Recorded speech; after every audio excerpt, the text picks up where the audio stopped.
Нов случај на палење на автомобил утринава во Прилеп. Околу 2 часот после полноќи непознати сторители запалија возило марка Peugeot 206, чии собственици се брачен парот кој едниот е вработен во администрацијата на општина Прилеп, а другиот е лекар во општата болница во Прилеп. Вчера пак беше исто така опожарен автомобилот на прилепскиот пратеник Петар Ристевски од редовите на ВМРО ДПМНЕ, како и автомобилот на неговиот татко. Инаку за 2 недели, ова е второ опожарување на автомобил вработен во Прилепската локална самоуправа. Пред 3 недели пак запален беше и автомобилот на директорот на Прилепски комуналец Рубина Брашовски.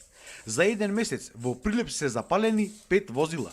Во денешното соопштение од СВР Битола изјавија дека околу 1 часот после полноќи на улицата Киро Нацевски Фетак во Прилеп настанал пожар во патничко моторно возило Peugeot со прилепски регистарски ознаки, сопственост на НР 65 години од Прилеп.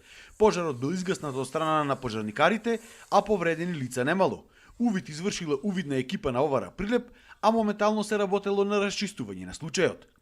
Инаку обвинителката Маријана Илиеска денеска телефонски ни изјави дека лицето кое што вчера беше лишено од слобода, под сомнение дека е сторител на пожарот на автомобилот на пратеникот Ристевски, денеска заработило 8-дневен притвор, но не е за делото подпалување, туку за делото спречување службено лице при вршење на службено дејство, бидејќи кога бил однесен во полициската станица и му бил побарен неговиот мобилен телефон, тој го искршил, а телефонот се водел како доказен материјал.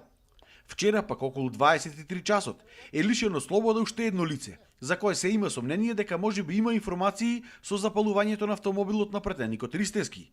Лицето моментално се наоѓа во полициската станица во Прилеп. Инаку повеќе месеци наназад советниците од ВМРО ДПМНЕ во Прилеп како и градоначалникот обвинуваат дека Прилеп се претвора во крајно небезбеден град со чести тепачки, грабежи и запалени автомобили. И токму поради тоа бараат смена на командирот на ПС Прилеп. Од МВР пак ги демантираат овие наводи и велат дека сите случаи на тепачки и грабежи биле експресно разрешени, но мистерија останува кој и зошто ги подпалува автомобилите во Прилеп.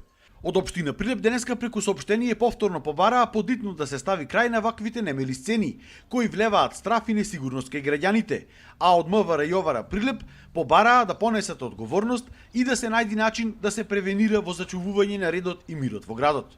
Инаку од вчера во Прилеп евидентно е зголемено полициско присуство на полициски службеници од Скопје и припадници на дел од полициските единици.